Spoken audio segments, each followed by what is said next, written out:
Welcome back to Top Up, guys. It's a new chapter. We're going to talk today about progressivism and what happens in the teens and the early 1920s. So, if you remember a few lessons ago, I talked about the progressive movement, and we talked about how there were 4 changes that took place in the Constitution while President Wilson was in office. We're going to talk about each one of those in this first lesson today.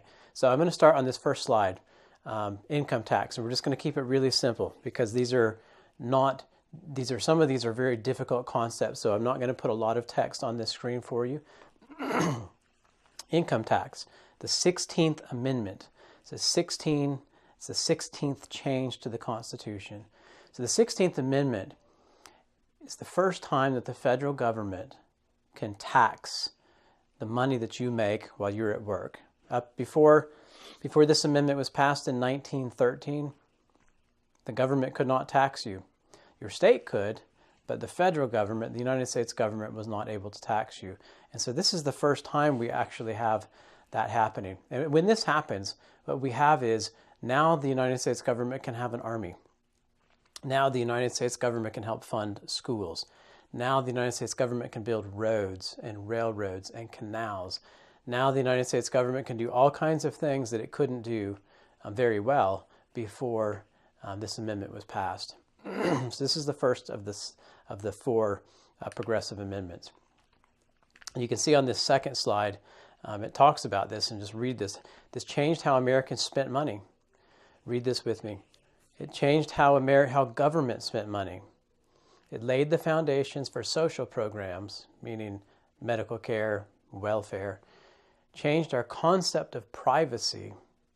Changed the relationships between states and federal governments. The states are now weaker and the federal government's now stronger. And World War I is now possible. We can get into the war and help France win the war and defeat Germany because of the income tax. Number 17, the next slide, the 17th Amendment, is called the direct election of senators. Now, if we look at the next slide, this has an explanation. Now, let's read this, and then I'll explain it just a little bit. The direct election of senators, okay, it's passed by Congress in 1909, and it's ratified by the states in 1913. Now, states have less power. People have more power, and when you have more power to the people, it's a good thing. Senators now beholden to people, and these days, special interests, meaning organizations who pay lots of money to convince you to think about something differently.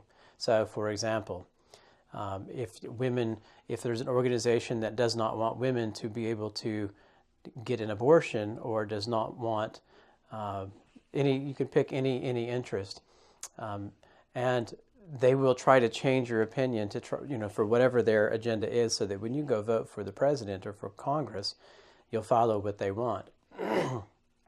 Continuing to read here.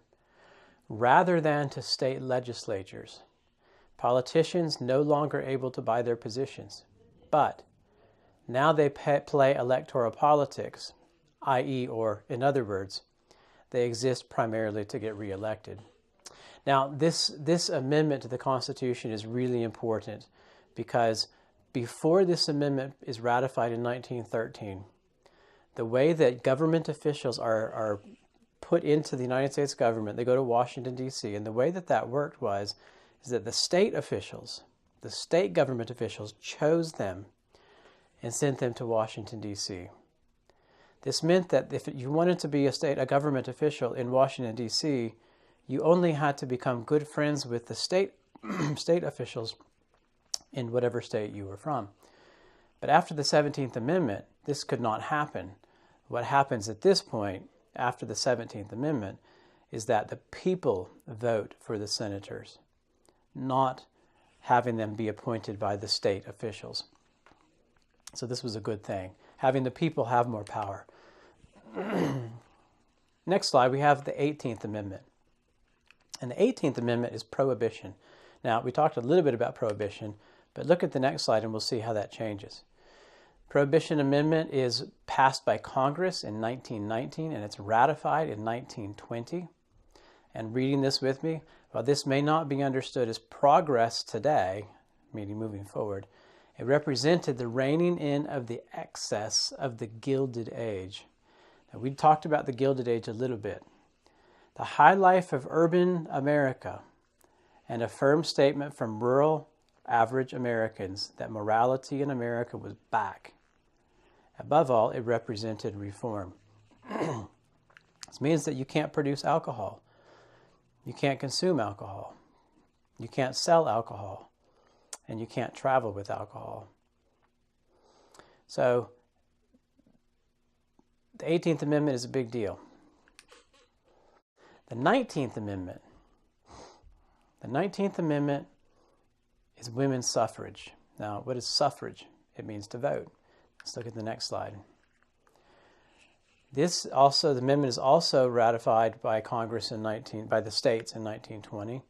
And read this with me. Women are more risk averse. Means they don't want to go to war as often. They vote for more government involvement, more regulations.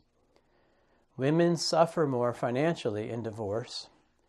Men are more concerned with lower taxes and small government. Women don't care so much about that. Women have traditionally been less employed, less employable because they have less education.